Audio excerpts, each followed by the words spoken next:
Did we, is Diana here? Councilmember Hawkins, She's going to call in. Well, it's We'll just give her a barely minute. 1:30. We'll give her a minute. Yeah, give her a couple minutes. pin Lisa up on top as well. It's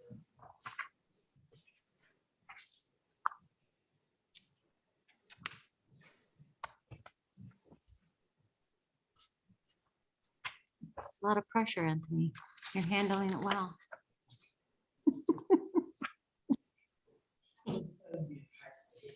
Oh, this is walk in the This is a park. piece of cake. Oh, that'd be kind of fun. I don't think I could do that.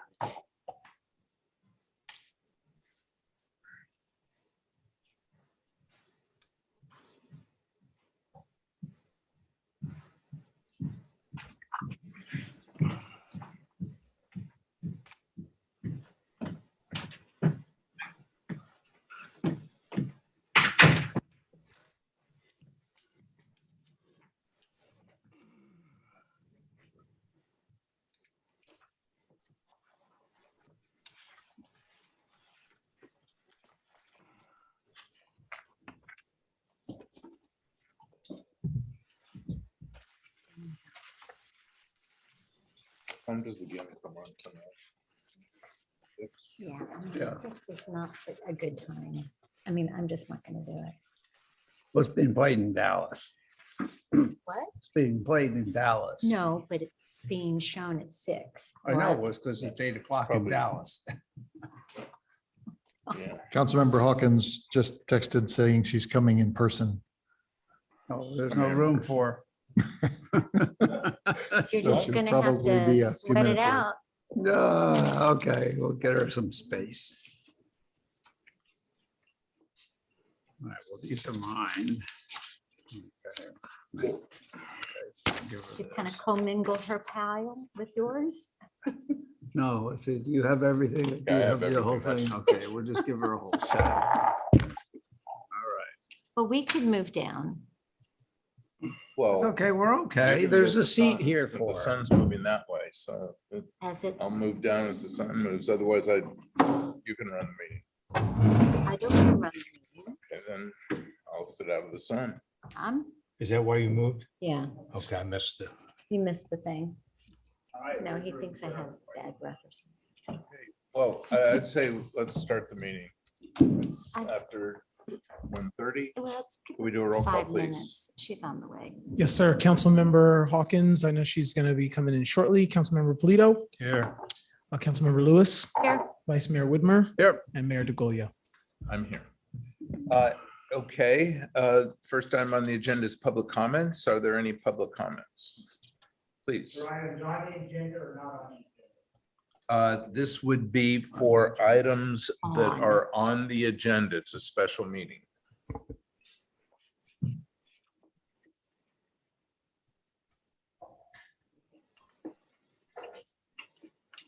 I want to start out by thanking you guys for having to deal with this thing. I don't, do not envy your role. Your address was become a concern for me for the town. Lately. One mistake. Occurs to me that from putting this plan together, there were no houses targeted on the west, no residents targeted on the west side. Very little targeted in the larger properties on the one in properties. With all the smaller properties, but El Camino, Marshfield,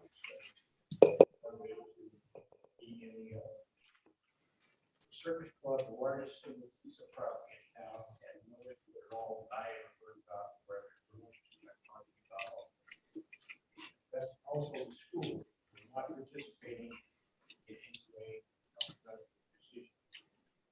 Here's my concern for the town. The housing element is to provide 3 levels of affordable, et cetera, et cetera. The long-term plan, equity and diversity and bust up neighborhoods. That's the fact that the way this thing is put together, my concern is that a case, very strong case, is made against the city of Atherton for discrimination, red line. That you mentioned in front of you. Yesterday for Menlo Park. So my concern is for the city that this was done, and from what I said, you could see somebody making a clear-cut case against the city on these issues. It's interesting to note the other day, Woodside's meeting, which by the way, they went until, I happen to be friends with the mayor, they went until like 12:30 and then, as you know, some of their council people put a plan together. Woodside did something we couldn't do, but they used city property for some of their elements that they're putting together. And in addition, Kenyatta College joined in and said they would provide so many homes. None of that happened in this town. Again, my concern is not for you guys. You're doing it as best you can with the situation. My concern is that we could be in for a big lawsuit from pick a group. So thank you very much. Okay. Is there any other public comment? Yes, please. Thank you. I attended the meeting at What's your name? Holbrook What's your Palmer, name? which was. Sorry, could you identify yourself? Richard Bradshaw. I'm a resident of Atherton for over 30 years. Mhm. I attended that particular meeting. It was certainly informative and certainly spirited. I'm curious to know if there has been any feedback to the council or to the planning department based on the information that was exchanged at that meeting, comments that were made, et cetera. And in the same vein, are there comments that have come to you from the mailing that had gone out to every property owner in Atherton? I believe it was about 2 weeks or so before that meeting at Holbrook Palmer. It had a pretty thorough description of the draft housing element plan at that point in time. What have you heard from the residents of Atherton that we may not have heard? Thank you. Okay. Any other public comment? Okay. So I think in the course of our meeting, we're going to answer your question because that's the subject matter of the meeting, really. But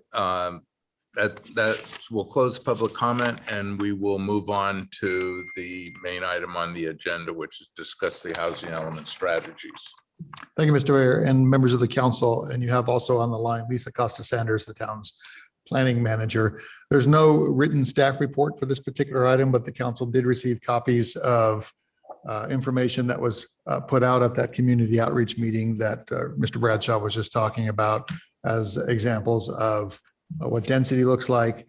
The council also received some map handouts of particular properties that we might be discussing this afternoon as potential adds to the overlay.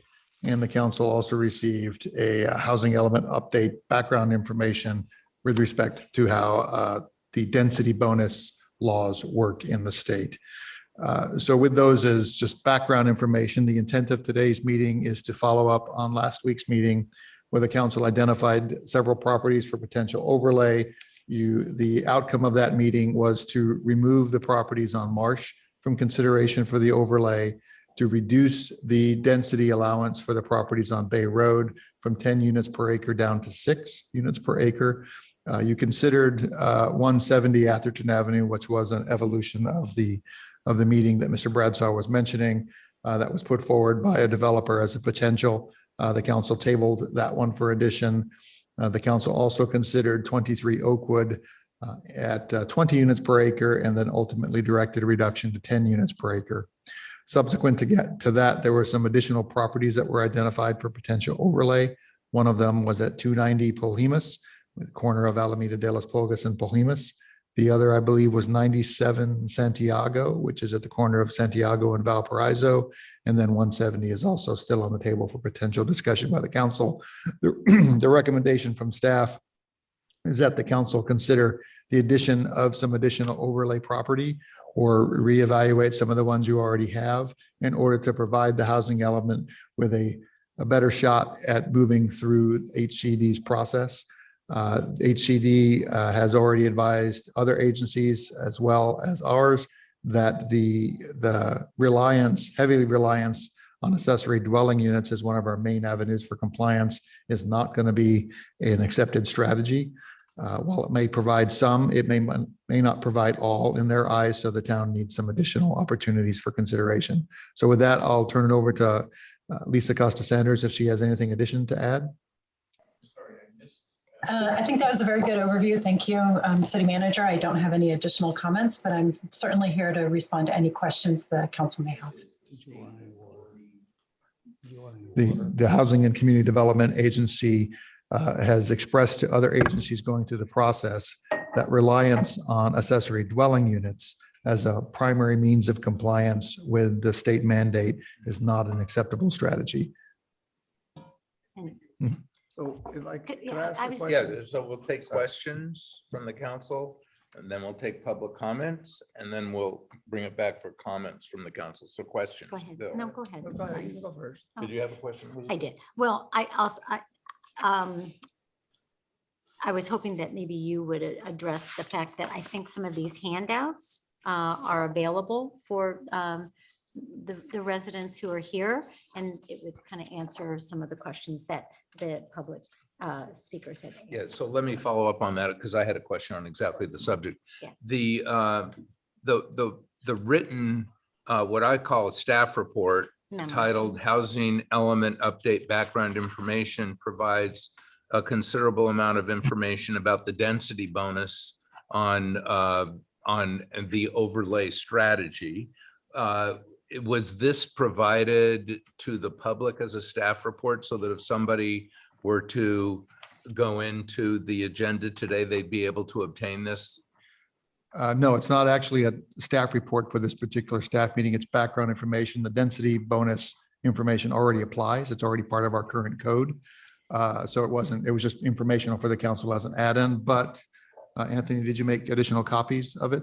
And they are available at the back of the room. And, That's and, fine. and but I just wanted to let the residents know who may be online or viewing this on tape, Mhm. that they could have access to this. So if we could please make this available as a handout associated with the meeting, if the resident were to click on the agenda in the packet for this meeting, I'd like them to be able to get this because I think the information is important. That's Mhm. good. We'll do that. Exactly. Thank you.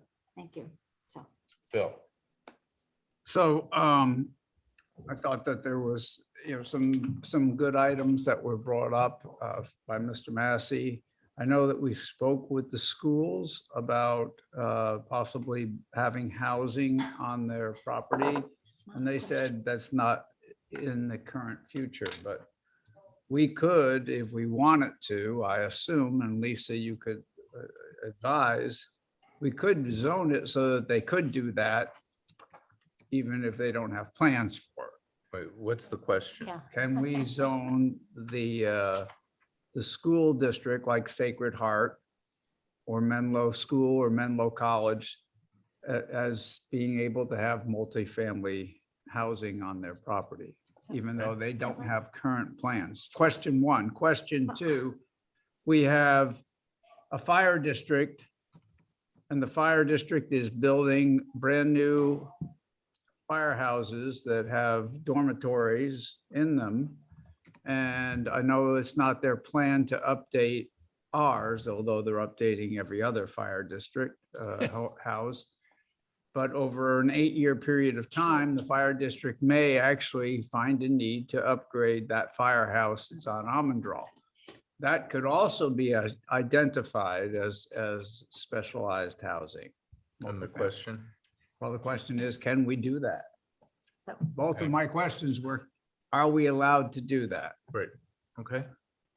I'll pass that one over to Lisa. Are they allowed to add the overlay to school properties, the PFS zone and the fire districts? zone? Yeah, so I'll take the first one would be Hang the on, school. Hang on, Lisa, you're not volume up on this end.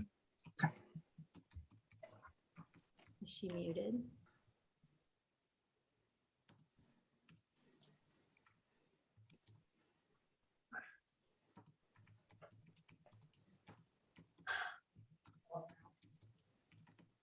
Can you try it now, Lisa? Can you hear me okay? Can you hear me now? Not working yet.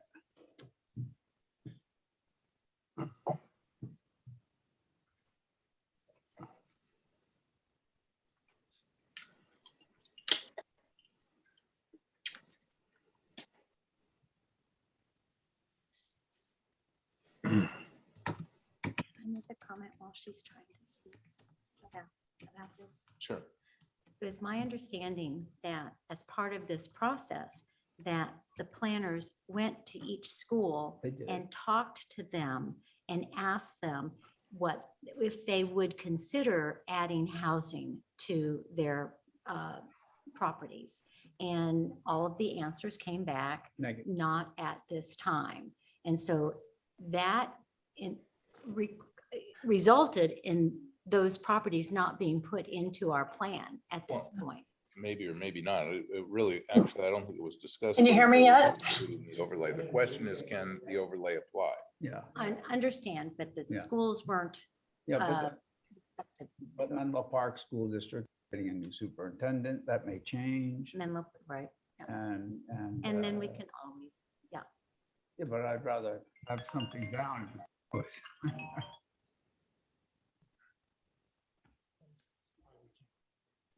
Well, while we're waiting, I'll make a comment too. We did get considerable amount of response, both from the public meeting that happened in Holbrook Palmer Park, and I'm sure I got a lot of personal emails, and I'm sure other council members did also. This has been a very hot topic, as all of us know, not just because of our efforts to include residents in the discussion, but because of the coverage from the press, not just for our town, but for all the cities.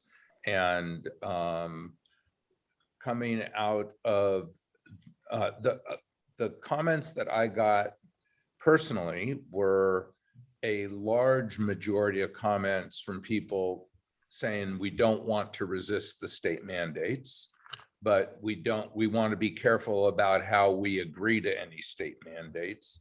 And the whole tenor of those comments, not everyone, but a majority, were to try to explore how to not refuse the state mandates, but work within those mandates to minimize the disruption to Atherton.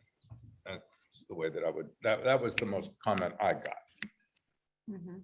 Yeah, exactly.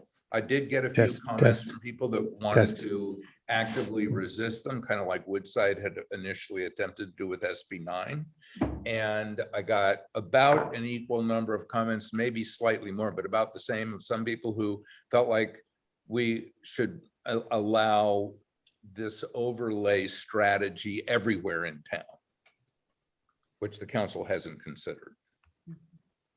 And to what Mr. Massey said, the very initial proposal from the planning group to us to look at what strategies we might consider included looking at every property, I think within a quarter mile of the major streets in the town, which hit something like in excess of 1,000 properties.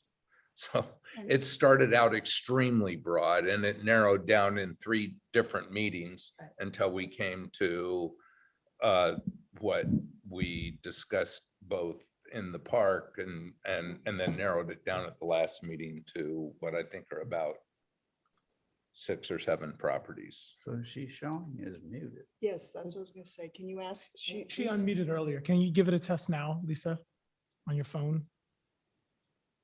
She may have her microphone turned all the way down, which would be different than this. You can't hear us now? So she's muted. There you go. Can you hear me? Yes, we can hear you. Mute your computer if you're going to use the phone. So my phone is unmuted. We cannot hear you on your phone. It went back onto mute. Okay, let's close the phone and try the computer. Okay, can you hear me now? Yeah. Yeah. Want to Can hear you what hear you me? have to say. Yes, yes. Thank you. Yes? We can hear, we can We hear you. you. Can you hear Okay, now I us? got it. Okay. Sorry. That was a lot. Not your fault. Trying to switch over. I missed part of the conversation, but maybe I can go back to answering the initial question about the PFS zoning. And then let me know where we need to catch up from there. So currently, housing is permitted at the PFS zones, so for the school sites. It's limited to faculty housing, and it requires issuance of a conditional use permit from the Planning Commission. And then there's also some pretty large setbacks associated with it. One program that we had identified in the housing element was making that housing by right, removing the strict requirement of being faculty housing only so that they had some flexibility. And then look at opportunities to reduce some of the setbacks as well to provide a little more opportunities to build on those sites. We could apply the new multifamily overlay to all school properties, yes. I think we might want to consider while we're working through identifying the development standards of that new zoning code, which would better fit the schools. Would we rather amend the PFS zoning to give them more flexibility to build, or do we want to just apply the overlay? So it's kind of hard to design, one zoning that fits all properties, but we can look at those two options. Menlo College is interested in building housing on site. They're interested in maybe doing it in conjunction with another building. So if they were to rebuild a library, they'd put housing on the upper floors. Menlo School indicated they are not interested in building it on site, but if an opportunity arose and they were able to acquire an adjacent property or a nearby property, then we could apply the new housing overlay zone to that and allow them to build some multifamily, maybe right adjacent to the campus. The next question I think you had was about the fire district and a dorm. This might be kind of similar to what we've talked to Cal Water about. If they're going to build employee housing, so this is like a little apartment, it could be a studio where their firefighters had an opportunity to live on site full time, then yes, it's an independent living unit. It could count as a housing unit in the housing element. If they were to build something that looks more traditional, like a firehouse with dorms, and they're only there during their shifts, no, that would not count. And then please let me know if there's additional questions that I missed. Any other questions? Yeah, just what, did you say you already have it in the draft for the housing element? That the opportunities and the particular pertinent zoning for the schools? We do have the opportunity in the housing element for the schools. The exact zoning still needs to be worked out, and we'll be doing that while HCD is conducting the first preliminary review of the housing element. Right. I think that's a lot of foresight and forethinking on the planner's part. Okay, and any other questions? Okay, is there any public comment on this issue? We're not going to be able to hear you. From what I just heard, it appears the schools are maybe willing to play ball, or we have a lever on them, and just the number of units that could be done just on those properties would be a big piece of I think, a big piece of the plan. So I think that would be a good one to pursue. I still haven't heard anything about the biggest property in town, the Circus Club. You remember, I think. What are they I'm doing? not, I'm sorry. I'm not either. I could put a lot of housing where those stables are, trust me, or that polo field. I haven't seen a polo game in probably 5 years over there. Okay. Any other public comment? Please. With respect to schools, the question perhaps is a little bit more general than what you've addressed. The concern of schools spans not to how our property is going to be used, but are we prepared for the additional students and mix of students that the evolution of this plan might produce? Have there been those types of conversations? I have Go ahead. just a response. I think that you've hit upon something that all of the cities in San Mateo County are grappling with in having to add thousands more housing units. It's not only the schools, it's the other infrastructure kind of amenities, the sewers, the water, the traffic, and all of that. HCD doesn't really care about that in a sense, and they just want to see the housing built, and then the cities have to grapple with how to deal with it. But correct me if I'm wrong, that this housing has nothing to do with student count. There's certain limitations on student count that are, that's a totally different issue. So it would just be housing for staff. Well, And but, Yeah, but that's i- only if I for understand the private. way it currently exists is we have authorized the schools to build housing on their property for staff, exactly.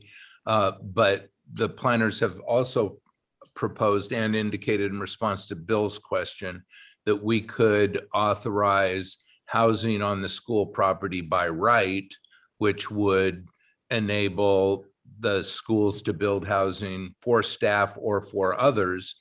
And that could include for students, but it doesn't include increasing the number of students that are allowed, which I believe we can only control at the private schools. That's right. That's a big caveat, that we can only control that at the private schools, not at Encino, not at Laurel, not at Menlo Atherton, not at Las Lamitas. And those are all our, public schools that are kind of within our, town and neighborhoods. But And they're all going to explode anyway with all the development Menlo Park has done, especially Menlo Park School District. It's going to be adding a ton of new students when they open up the Greenheart facility as well as the Stanford facility that's all along Menlo or SRI. ECR. That's going to put, And SRI. yes, Yeah. once they do the SRI, that's in the same school district as well. There's easily Menlo Park School District will probably add 1,000 students. They'll have to build new. They could put apartments on the top. Okay. Be like Hong Kong. Okay, so I don't see any other public comment. I don't see anyone online. So let's just bring it back for comments from the council on the general issue before us. Well, I was a little, granted, I was remote. I was a little disconcerted with the changes we made kind of last minute to after doing all the due diligence we did. And I asked George to give us these pictures in way of review. Because I really didn't have a good feel for what 20 units per acre versus 8 units per, what did that really mean? I mean, I only think in terms of single family houses and so on. And so the overlay example that he gave us between Walnut and Watkins, I guess it is, to see, I mean, I think they showed 22 houses, but several of those lots were much bigger. You could easily get 26, 27.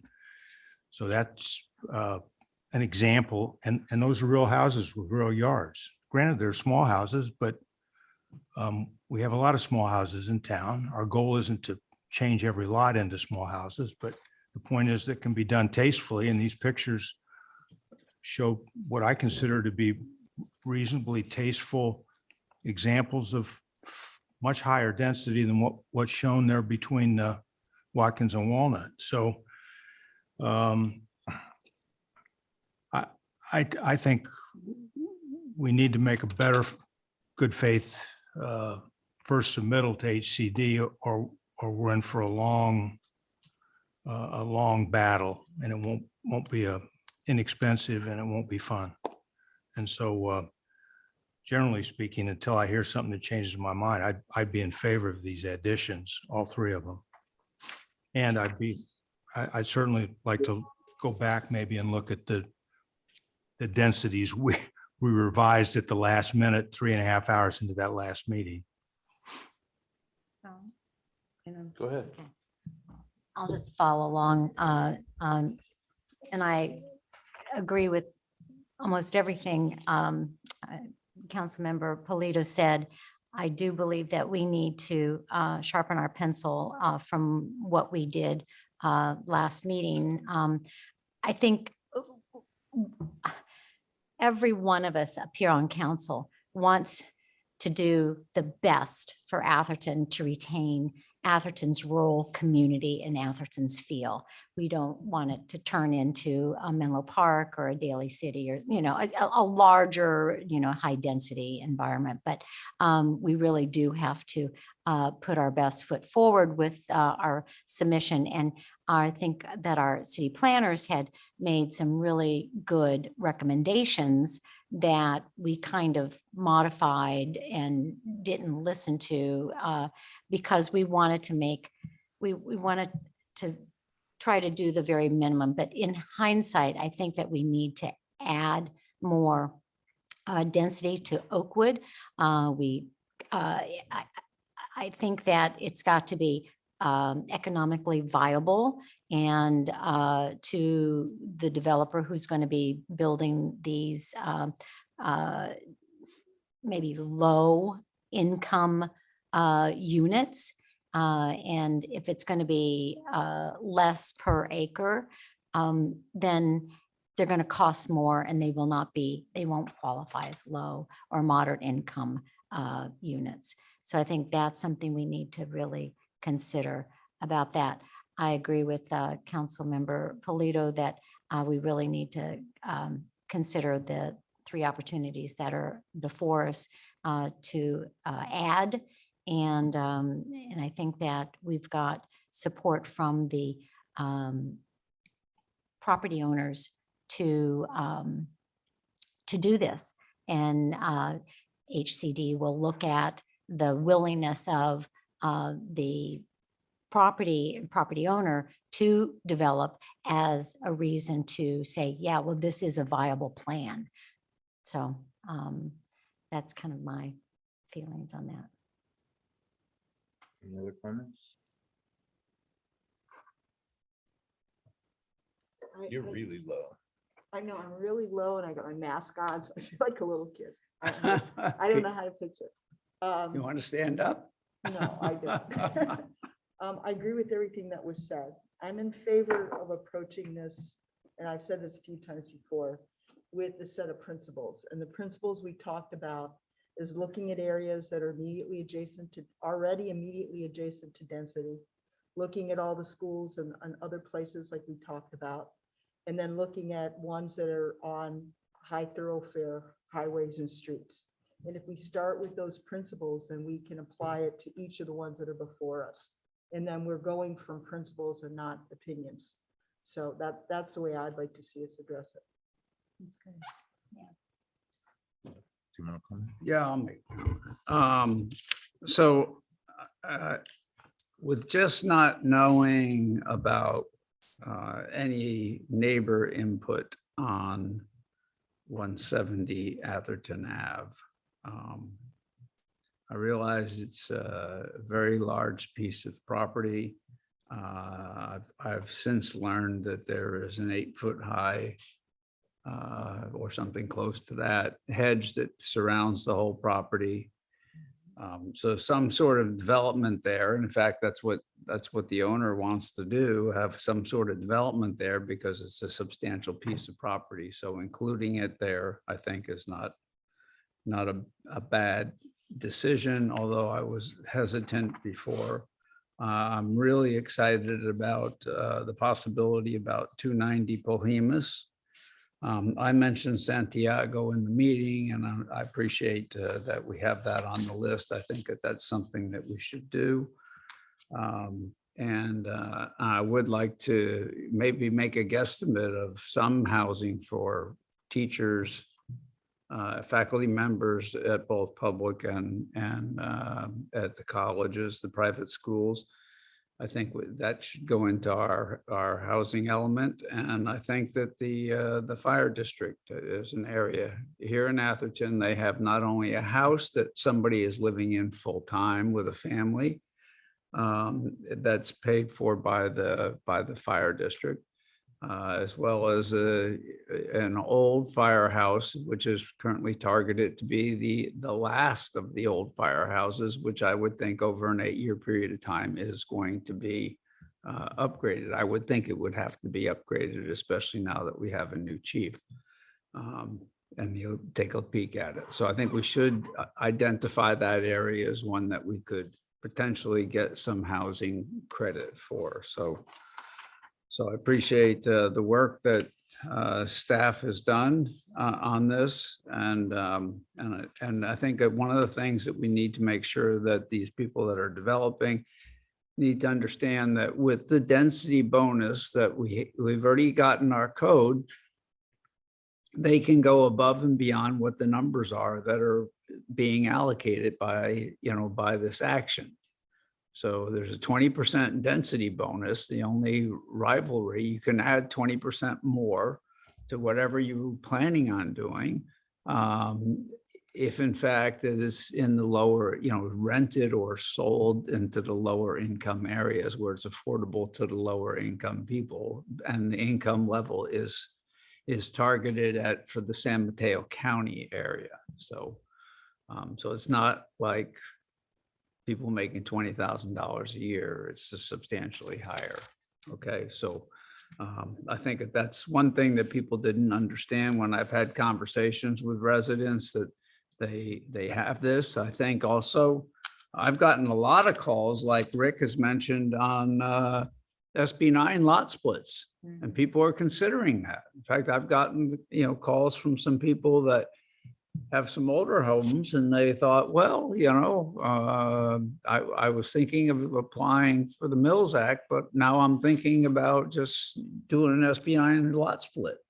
And so I think that, we've got with the news, as well as what we've done here to date, with communicating this out, I think that we've got some people thinking about this, and I think it's going to take some time. Some people are going to sit back and wait and see what is happening down the street. And then once that's done, if it's done properly, they may decide to move forward with that. So I think that it's important that we go forward. But I appreciate what Lisa and her staff has done.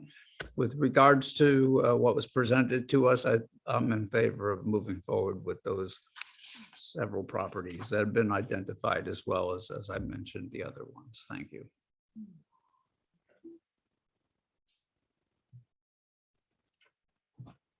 I have a very different opinion than has been expressed here. I think that we are talking about going into an increased density in Atherton that's never been allowed before. It's been considered and it's been rejected every time it's been considered.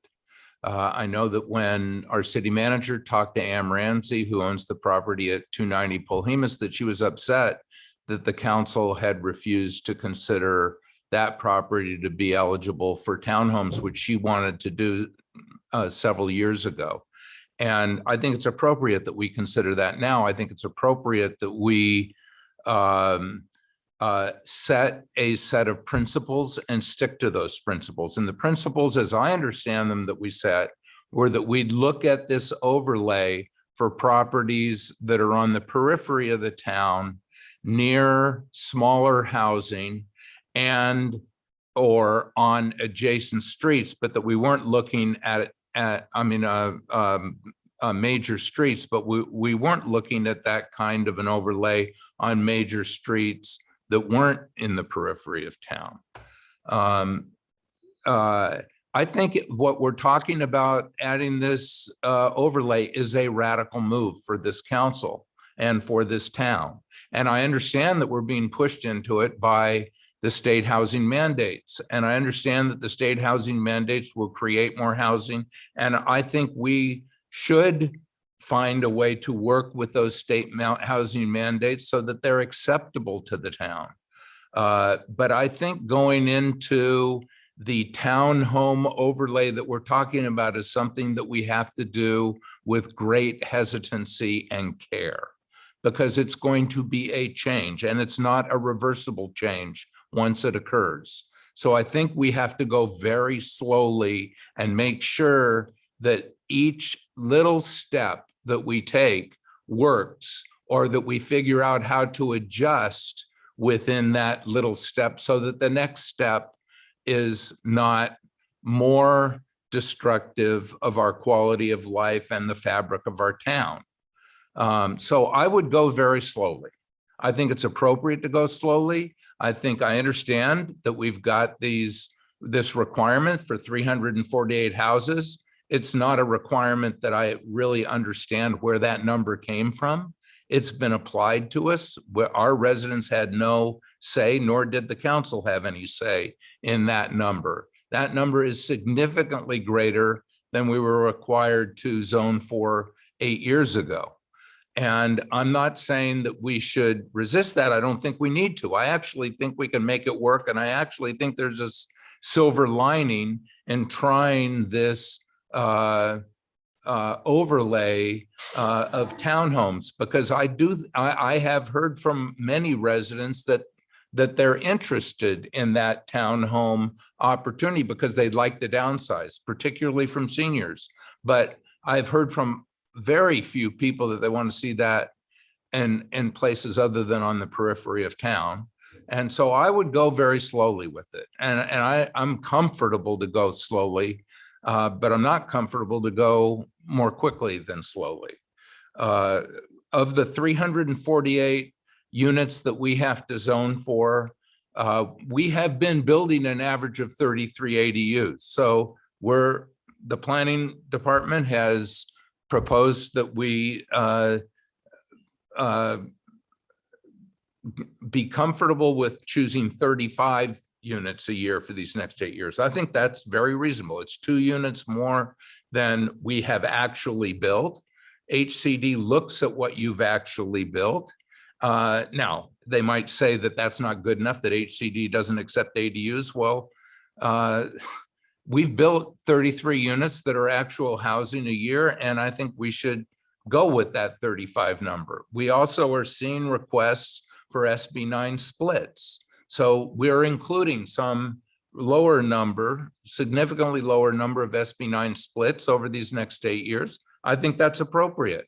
But that the 35 a year comes up to 280 units. And the SB 9 splits comes up to some other number that gets us within 10% of the number that the state is requiring. So I think we can get there with a fewer number of these overlays and doing it more slowly. So I'm very comfortable with what we ended up last time with 10 units per acre on 22 Oakwood. We've heard from neighbors in a significant number of our meetings on the Oakwood, and we've heard about a great deal of concern for any more than 10 units an acre. And in fact, 10 units an acre could get the developer to 24 units if they built 3 very low income units. And lesser units, but in the 24, 22 or 20 number if they build 3 moderate units. So, that gets very close to what the owner errata wants, which is 26 per acre or for that parcel. And I'm comfortable with that, and I'm not comfortable with more than that. I think that, I drove past the Bay Road properties today that we're proposing. That area really isn't like 22 Oakwood. 22 Oakwood is right next to Redwood City.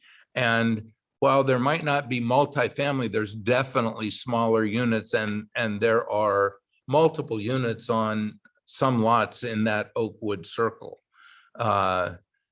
Bay Road's different. It's a tree-lined street. You can't even see the houses hardly across the street from the Bay Road properties, and the Atherton properties look like any other properties in Lindenwood.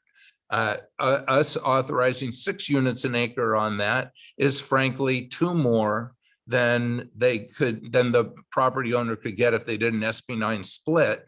But we have some control in the zoning over how those cottages might be laid out, and that would give some protection to the homeowners on Fredericks that back up to them. So I'm very comfortable with that. I'm comfortable adding the property on Polhemus. That's a 5-acre property, 5 1/4 acres, I think.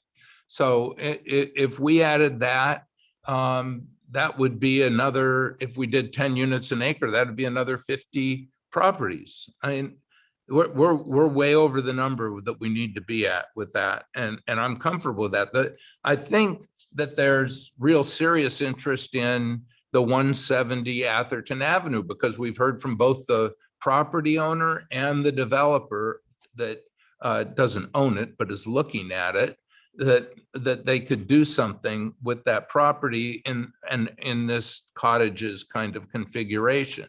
But we haven't talked to any of we haven't published that. And I haven't heard from the neighbors. I've heard from neighbors in that area because I live in that area. And I know that there's a lot of concern about congestion and speeding on Atherton Avenue. If we put 30 properties on that parcel that currently has one property on it, we're absolutely going to have more congestion. Maybe the silver lining is it'll decrease the speed of the cars on the street because there'll be so much congestion. But I'm not comfortable voting for that without having aired that with the neighbors and hearing from the neighbors. And I feel the same thing about Santiago. I think that's a possibility, but Santiago is not Valparaiso. And I want to hear from the neighbors about these things. The Atherton residents need to have a voice if we're making this kind of a major change. And I'm not willing to just wholesale make that change. Yeah. Diana. I wanted to After say that one Diana. of the most obvious places would be El Camino, which in our conversations has fallen off. Mm, And and I believe that fell off because the lots are smaller. Right. But looking forward to the future, that's the most obvious place for dense development. And if we put that on, it's conceivable that more than one property, someone could put things together. So that's one that fits with our principles. If we go back to the 170, and I'm not saying I'm opposed to it, but if we address it from the principles of periphery and close to other density, it would not pass muster because it's literally in the middle of town.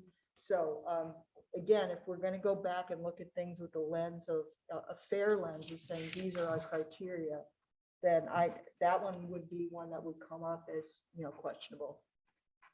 Elizabeth. Okay, so I wholeheartedly agree that when we first started this, we had to come up with some principles. And I think Diana, you and I really did when we drove around and we said, okay, and it was with the council's direction about the principles, because I think we had initial direction from planning that we wanted to do the perimeter. But as that has evolved, I think that the residents have pushed back on that quite a bit, that they just don't want us to ring the perimeter of Atherton with high density at all. They, and the first plan that came before us had all of this, identified, and I was like shocked. And so we kind of narrowed that down to El Camino because of the arterial there. But just because you put the overlay there, it doesn't mean that the owners of those properties are going to develop it. And if there's not enough critical mass of a parcel to do something with it, then it's just, you're really hoping that somebody's going to come along and assemble 2 or 3 properties to, create that critical mass. And that I don't think that HCD would look at that as a viable opportunity.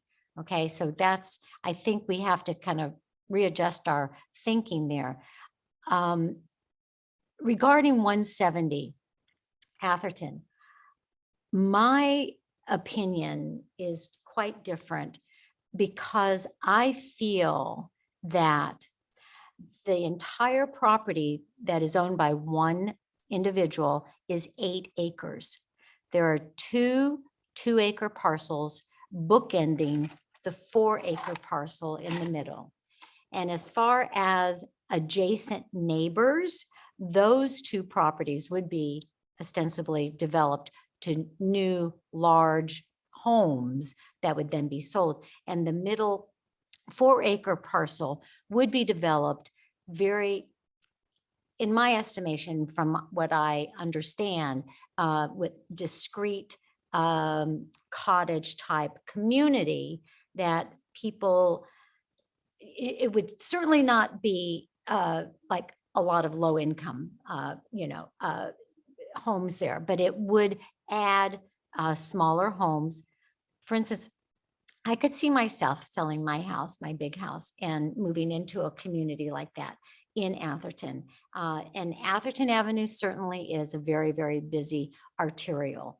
And it might encourage us to create a protected bike and ped lane because it is a very easy bicycle and pedestrian accessible thoroughfare. But so I'm very much in favor with that because I do believe that we have a good case to make to HCD that have a willing property owner and a willing developer to actually create this community. I agree that I think the Polhemus property is certainly one to focus on positively because it is, while it's not on the edge of town, because you've got West Atherton, on west of Alameda, all in the hills, still part of town. But Alameda de las Pulgas is a very busy thoroughfare. It's highly trafficked. It's congested all the time. So you could make an argument against it if you're concerned about increased traffic. Polhemus, not so much. It's more of an interior arterial, but you've got to be clear-eyed about this, that any density development in town is going to increase traffic. I mean, it just is. And so, but the increased traffic through town, whether or not we develop anything, is going to increase because we are a cut through town from all the development from Menlo Park and Redwood City, and they go up and down. So that's just a reality. So I am not so fond of the Valparaiso Polhemus, Santiago, because it is at the entrance of Santiago going from Valparaiso to Park. And it's a smaller property, and I don't think it has the critical mass to create its own like little community of multifamilies. And it would just be one block, sort of like the Oakwood, but it's more, Oakwood faces, the Redwood City properties, and it's really on the edge. Anyway, so if we want to eliminate any of them, I would be in favor of eliminating the Santiago and Valparaiso one. But I feel really strongly that the other two on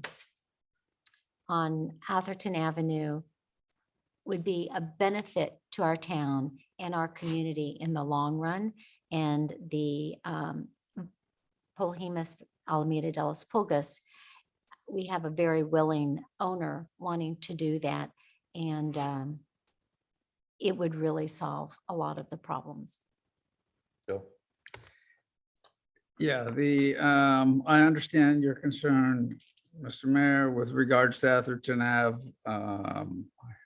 I was a little surprised with your comment because a week ago you were talking it up. But I agree that Polhemus is probably a better area. And I fully support that. I still feel that the Santiago is a good idea, not just because I mentioned it. It's been sitting vacant for years. It's 1.62 acres as opposed to, 1.42 acres, which is almost just a smidgen below the Oakwood one. So we could zone it with not 10, or we could go like we were talking about over at Bay Road with 6 or something like that. But it has an opportunity to be better developed than just a field with dead grass on it and no trees. And and it's been like that for quite some time. So Zoning it doesn't make that happen. They don't have to build that. Somebody could buy it and just build a single family home there. They could. And so, I'm still in favor of zoning it. It gives an opportunity for somebody to come and say, hey, look, I'd like to go develop that. Polhemus, I'm in favor of. I could be talked out of Atherton Ave, but like I said, maybe I misread the comments from the other night, but I thought that there was more interest in 170. And so it is a big piece of property. I'd like to see it developed. It's for sale for $100 million. It doesn't have a whole lot of infrastructure on it. I agree with the mayor with regards to the traffic congestion. It's not just the traffic congestion that will be on a daily basis, but during the 4 or 5 years that this construction would go on, building as many houses that would be there, I would think that the whole street, up and down the street, 100% would be covered with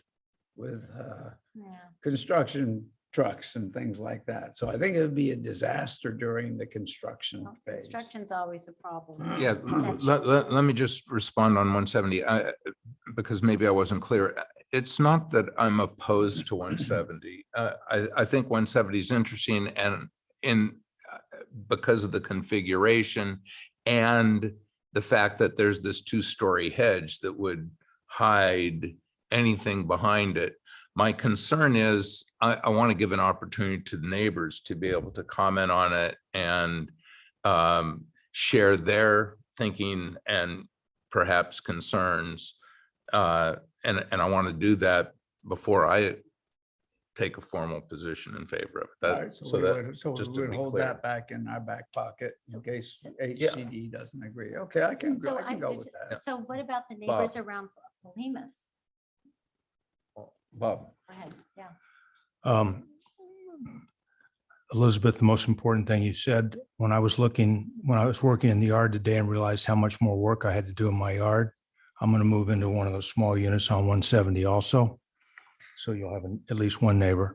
I agree. I look forward to that. I agree 100% with Rick on going slow, but I think all of us, we really want to go as slow as possible, as long as we're in compliance. And I don't think 9 or 10 properties that anybody's going to accuse us of not going slow. Most importantly, regarding 170 Atherton, which seems, and I understand the concerns, but George and Lisa, isn't it correct that if we put 170 Atherton in this housing element plan, the period for comments is 30 days. And at the end of the 30 days, we have 10 days to adjust. If we adjust down, we don't have to resubmit for another 30 days, correct? Lisa?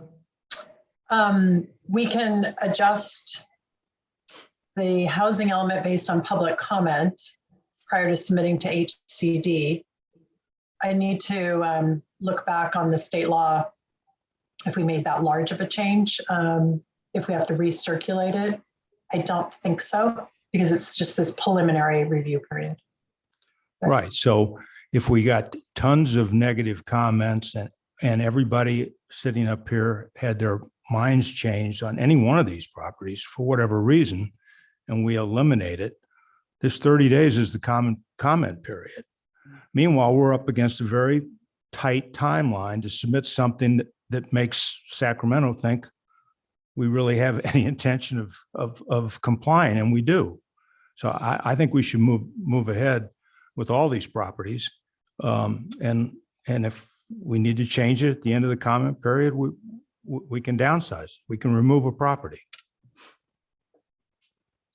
I agree with what you just said, and I also want to remind us that one of the advantages of doing the overlay is, oh, can you hear me?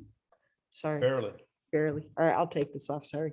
One of the advantages of doing the overlay is it allows us then to create building codes that are specific to these multi-dwelling homes. So it allows us to control it a little bit more by doing the overlay as opposed to letting it develop on its own with variations of the SB 9 and the multiple ADUs and all of those things. So it allows us to actually control it and control the aesthetic a little bit better and set rules around it. So that's the one advantage of it.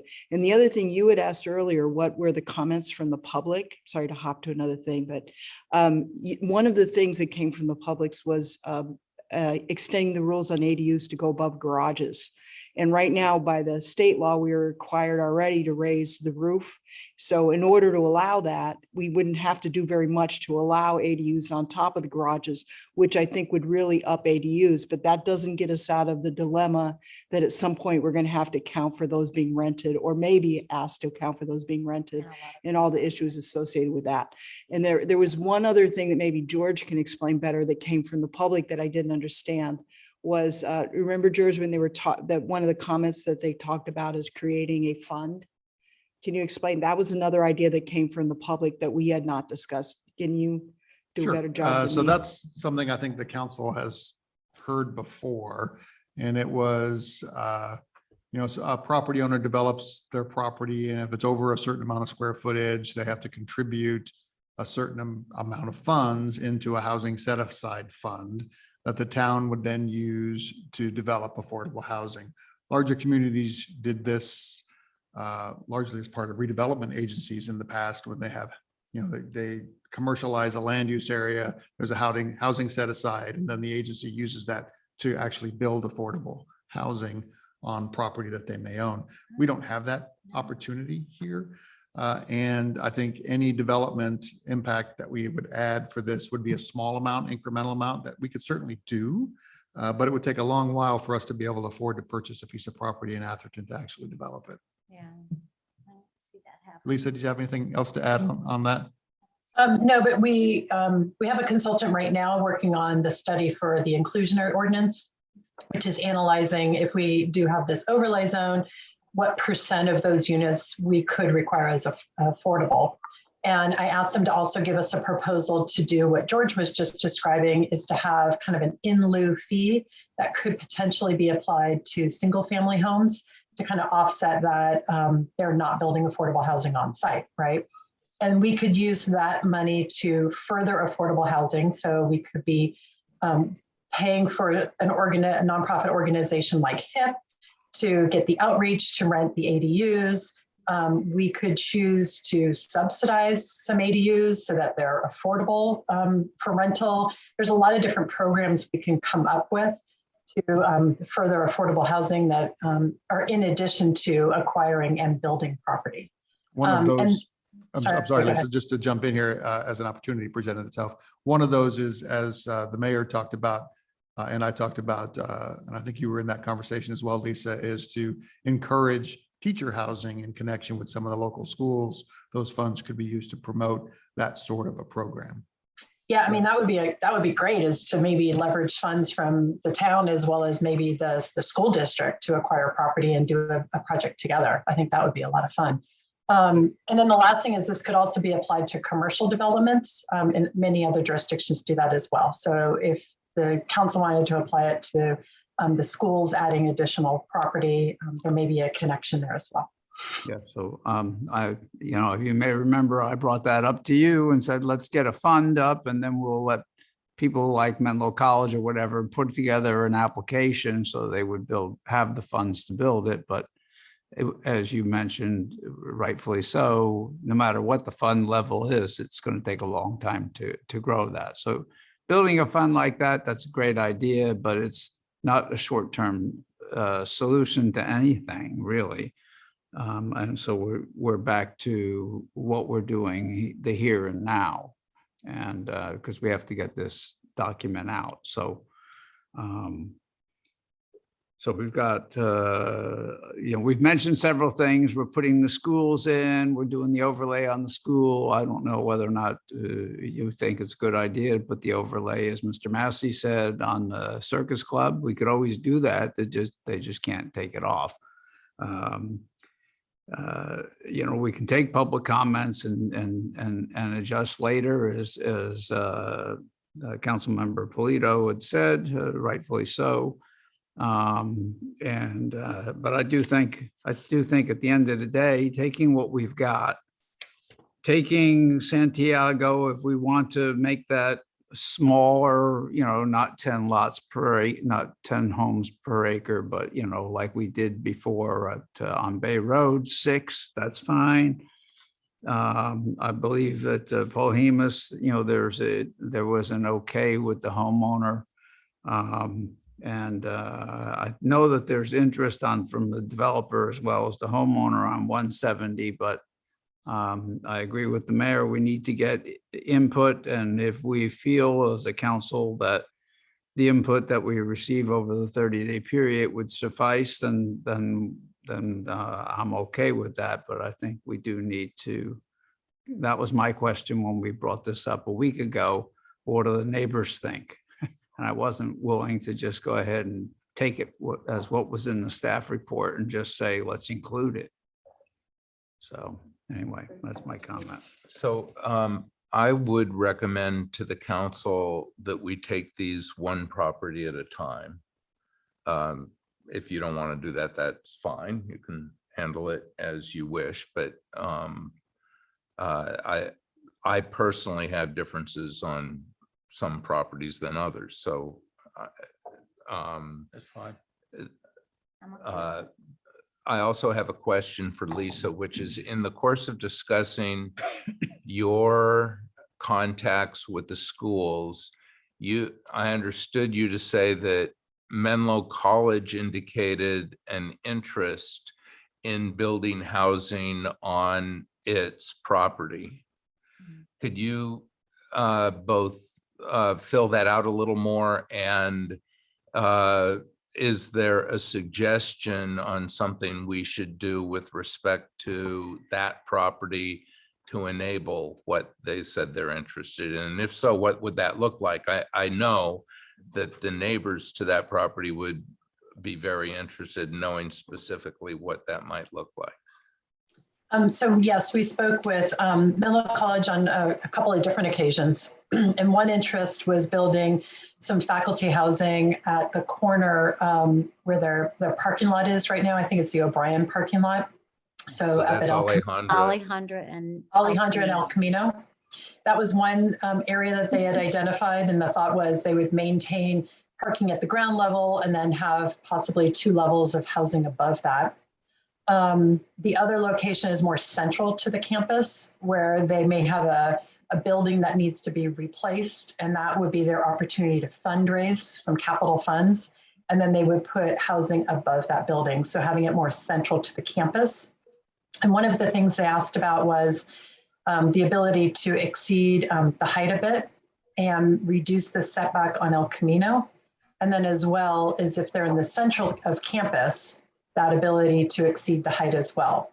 So that's something we can look at with a zone change to the PFS, is reducing setbacks along El Camino Real State Highway, and also having kind of, setbacks increase as you go higher. And we already have that in the PFS zone. So let's just say you're 100 feet from a property line, maybe you could go up 40 feet tall, something like that, so that the sightline visibility you're really not going to see when you're on the perimeter of the property. You would only see the buildings on the interior. So those are the items we discussed. And does the zoning that we currently have for PFS enable Menlo College to build that faculty housing both at that parking lot and at that central location? They indicated they would appreciate some amendments to the PFS zoning to provide a little more flexibility. So like I said, increase height and reduce setback are the main Yeah, no, items. I understand that, but so the basic zoning wouldn't change it. There'd be some adjustment. Minor text amendment, correct. Okay. I think that's really positive. I mean, and that's something that And if we do that, is that something that will be helpful to you in obtaining HCD approval? Right, and we do have that as a program in the element that we're drafting right now. So we've included for school and faculty sites a total of 34 units.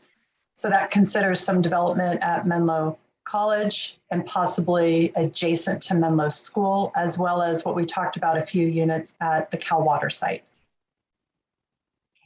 And if you wanted to add the fire station site, we can include that as a discussion as well. The one Well, on I Almond think- Drive? In The one on response to an Almond Drive? earlier Yeah, I'm comment. a draw. I'm I sorry. think that, Lisa, I think that it's important to include at least Menlo, the Menlo Park School District in that, because let's say like Encinal, okay? Encinal is going to be picking up, and Laurel are going to be picking up students from all sorts of development. The Greenheart facility, the Stanford facility, you know, there's like 700 or 800 apartments in those two together. Plus they're planning on building an SRI, another 400 apartments down in the utility section, which is closer to the railroads. So Menlo Park school system is going to have to build new buildings. And if they build new buildings, it's conceivable that they could put apartments on the top floor. I don't know. And I think that we should offer that, you know, have that down so that they can do that. And I think that it's a reality that may happen. So just a comment on that. I mean, I think that's a good approach. I think the idea is really good, but you bring up Encinal. I just think Encinal is landlocked as it is. They have barely enough land and on-site traffic.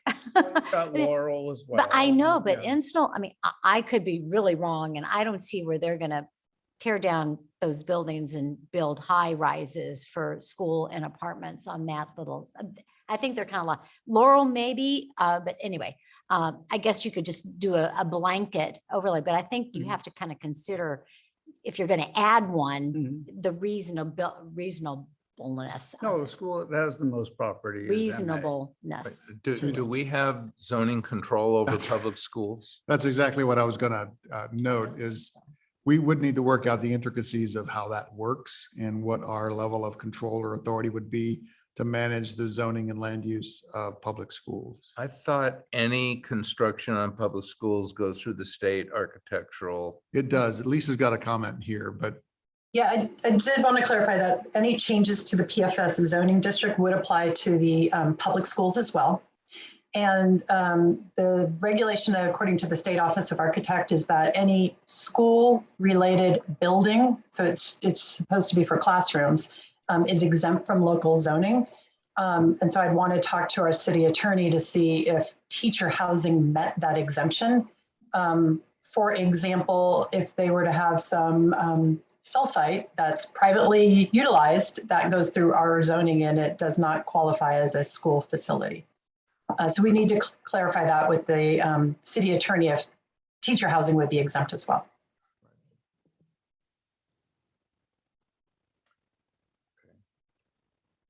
And You're gonna do one at a I'll time? just say, since it's come up, with respect to the fire district, we're talking about possibly adding an overlay to a property in the middle of Almondral, which is absolutely not on the periphery of town and hasn't been aired before this meeting.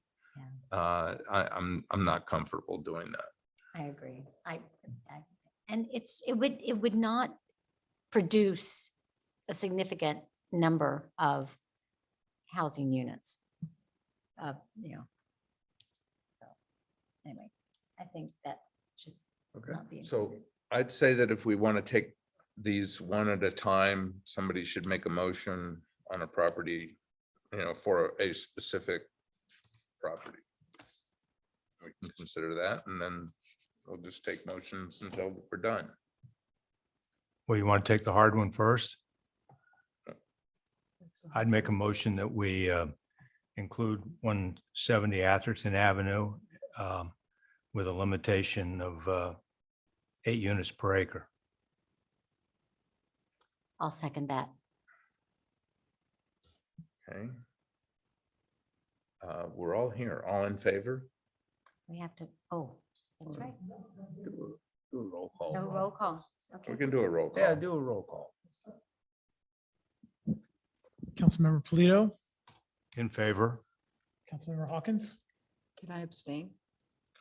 Councilmember Lewis, In favor? Yes. Vice Mayor Whitmer,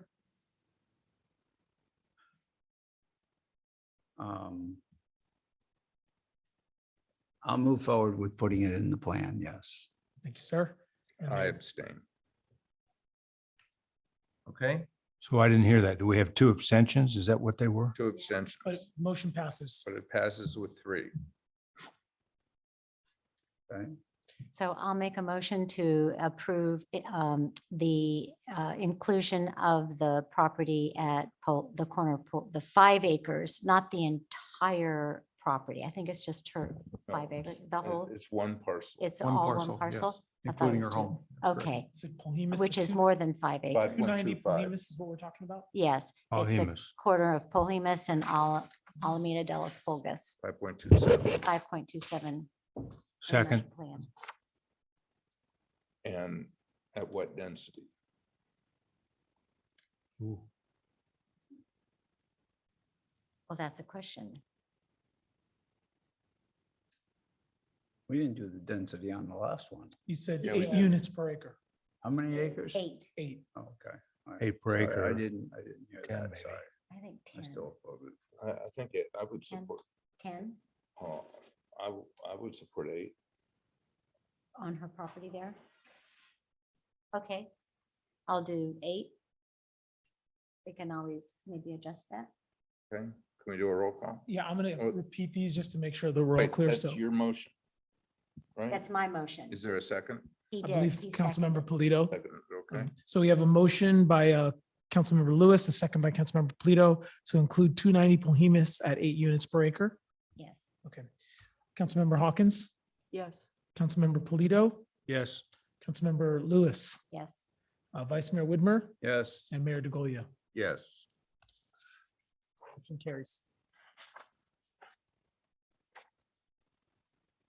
so I'll make a motion that we allow the 6 units per acre on Santiago.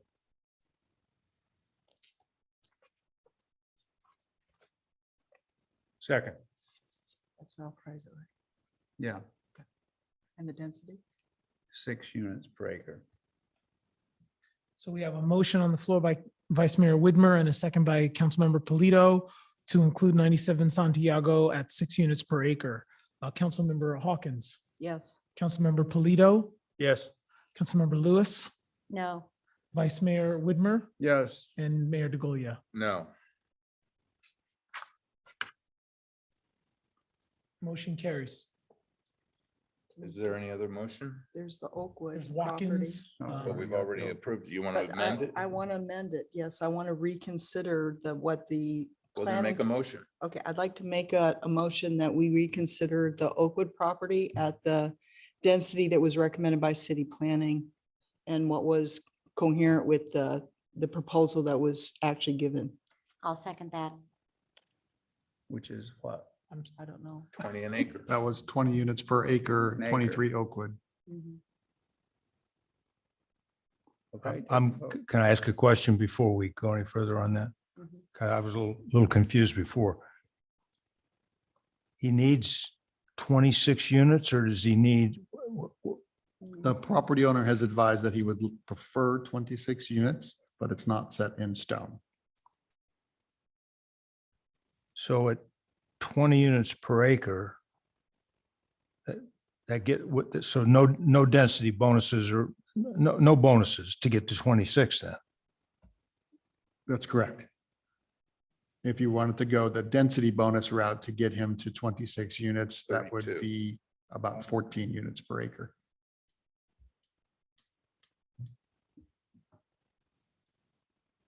Sorry, can you say that again? So it's 14 units and then we add the density bonus? There's a methodology to get him to 26, to get the property owner to 26 units using 14 units per acre and a density bonus to provide, I believe, that's 3 very low units. Well, I think that part of the objective would be to get some low or very low income units there. at 14, without any density bonus, he has 23 units. Correct.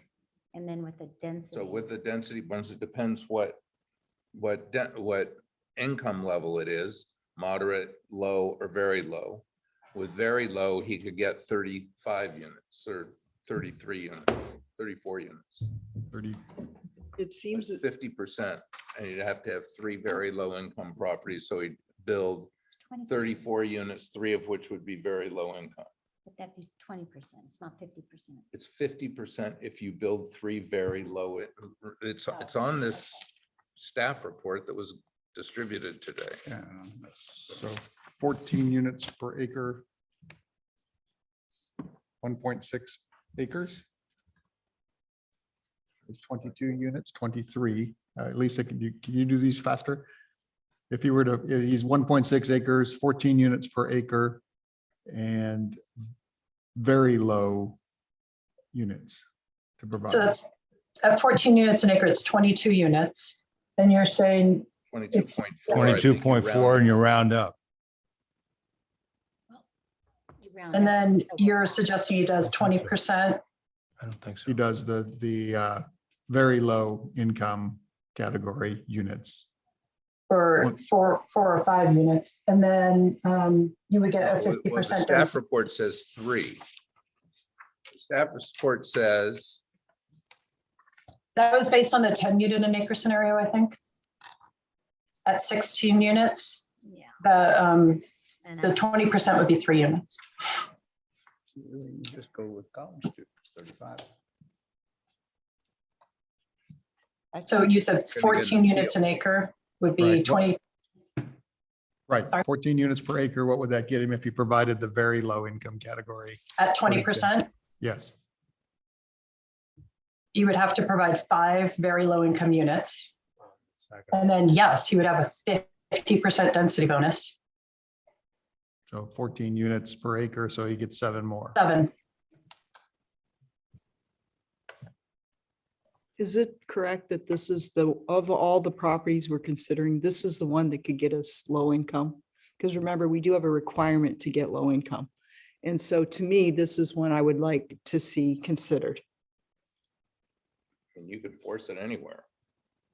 But that one makes the most sense because it's the closest to density of We- of all the ones we're existing density. But if you Yeah, go- and that's what the study's needing to look at is kind of what, we need to make sure it's financially feasible to get that level of low income, extremely low income. So we just need that study to be completed to give you the exacts. Don?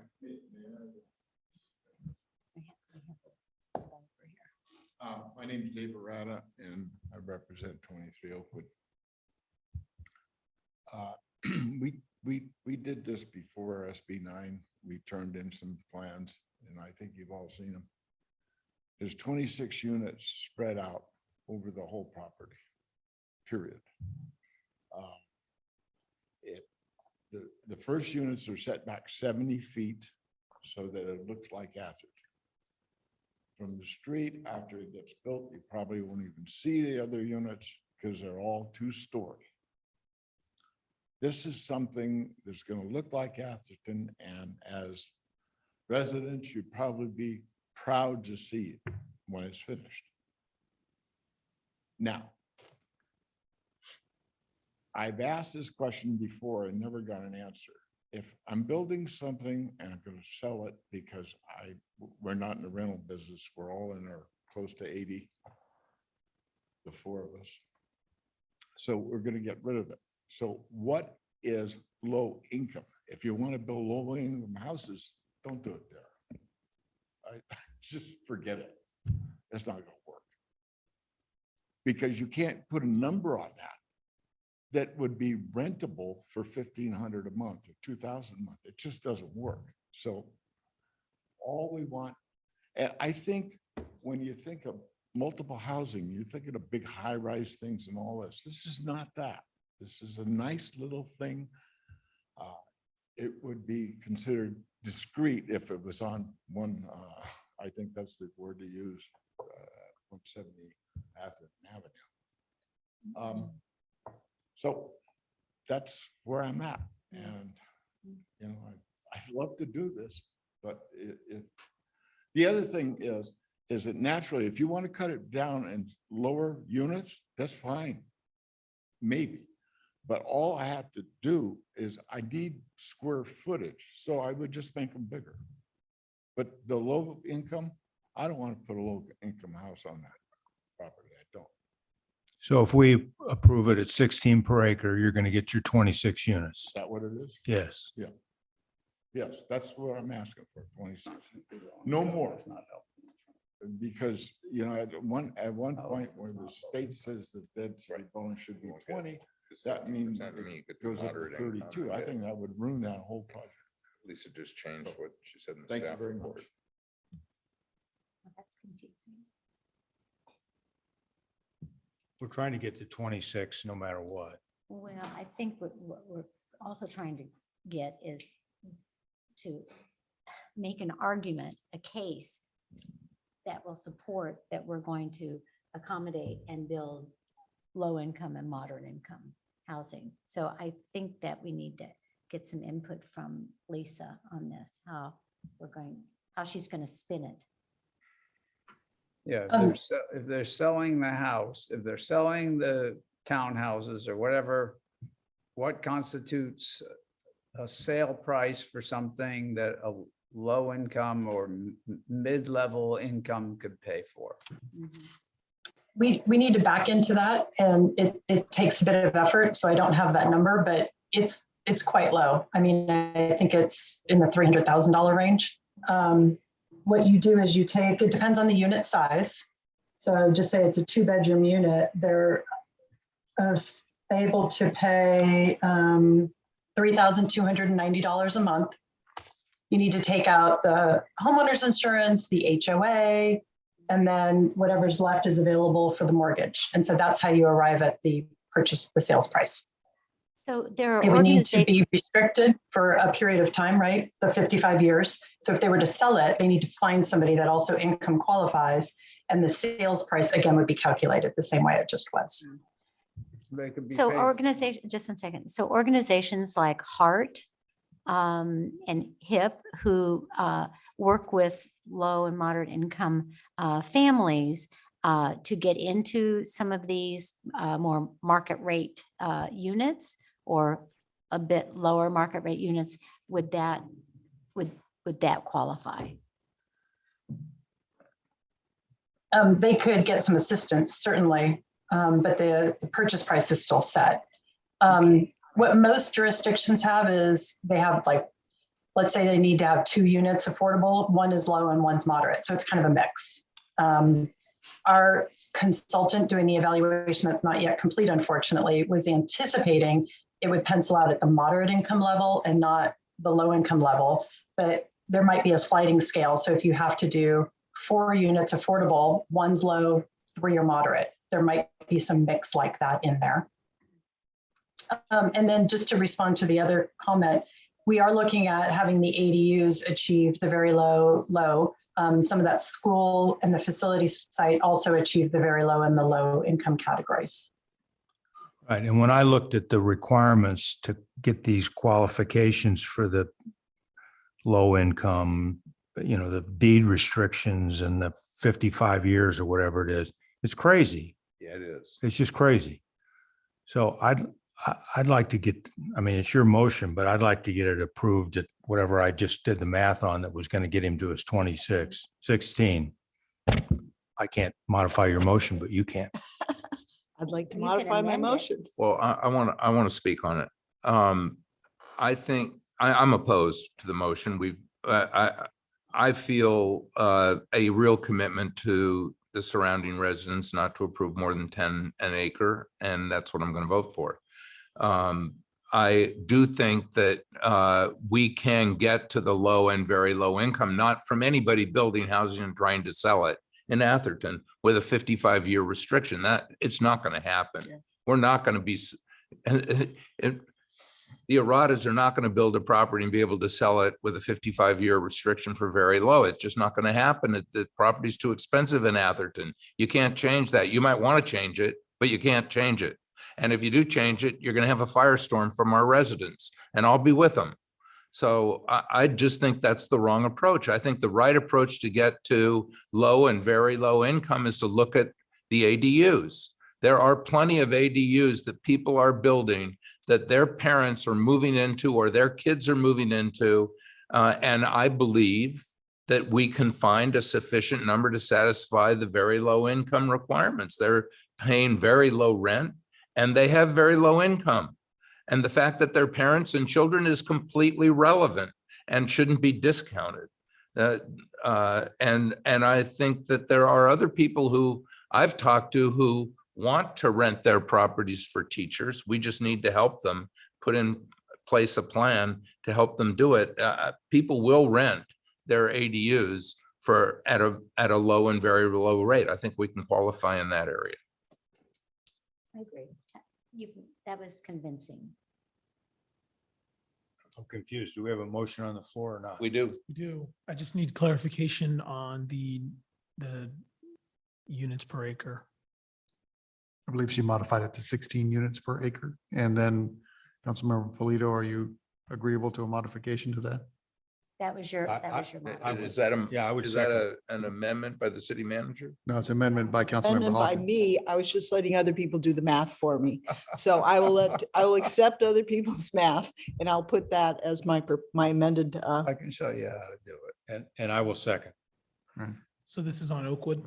Yes. So we have a motion by Councilmember Hawkins and a second by Councilmember Polito for, is it 20 units on Oakwood? 16 units per acre. 16 units per acre on Oakwood. And Councilmember Hawkins, yes. Councilmember Polito, Yes. Councilmember Lewis, Yes. Vice Mayor Widmer, I'm going to abstain because I've had conversations with both the neighbors as well as Mr. Arata, Don Arata. So I don't think it's fair for me to participate in this. thank you, sir. Mayor DeGolia. No. Are there any other motions? The motion passes. There's no other motions. A motion to adjourn is in order. So moved. Second. Okay. All right. The public comments. Well, we're done with public. Oh, there is public comment at the end of the meeting. You're welcome to make a comment. If you'd like the floor, sir. First, a question, and it's inspired by what I'm looking at right now, and that's the big tree on the Atherton emblem. Will the zoning changes that you are so carefully considering, and I'm glad I came today because it gives me comfort that you are giving things a very good look. You're uncomfortable and creative in reaching the decisions you're making, and that's how it ought to be. So thank you for that. But my question is, will the zoning changes with respect to some parcels necessitate or likely bring about concessions on Atherton's protection of heritage trees? I can take a high level stab at that one, Go if ahead. you would like. Yes and no. No, the ordinance will still be in effect, but even with SB 9, when property owners subdivide their lot, the town is still grappling with how to look at that newly created lot in light of the fact that there may be trees right in the middle of it. It creates a whole new buildable area. So there's going to be development challenges along the way that the planning commission and staff and the council are going to have to evaluate. And then just an observation, again, it speaks to the consideration that all of you are giving to this, this tough mandate. Bear in mind, and I'm no doubt you have already, bear in mind that it's a lump of clay, right? It's moldable. And what the final plan is, as ultimately approved, I believe if I recall the timeline, it's sometime next year. That will change over time as Atherton learns by doing under that mandate. And it may well be that that experience for one particular parcel leads this council to say, you know, I think we need to take the clay and do a little bit more molding. So it's a dynamic process that isn't going to lock in anybody right today. And the second factor, again, a consideration of time, is that and it's my term, you haven't used it, the authoritarian pressure that's come from Sacramento affecting local zoning, that won't be in place forever either. And so politics being what they are, what looks like a great idea today won't be 2, 3, 4, or 5 years from now. And perhaps we'll be back to peace in the valley. And thank you for your efforts. Well, thank you very much for your comment. Okay, thank you. I think we're adjourned. Jennifer, is that your comment? Absolutely.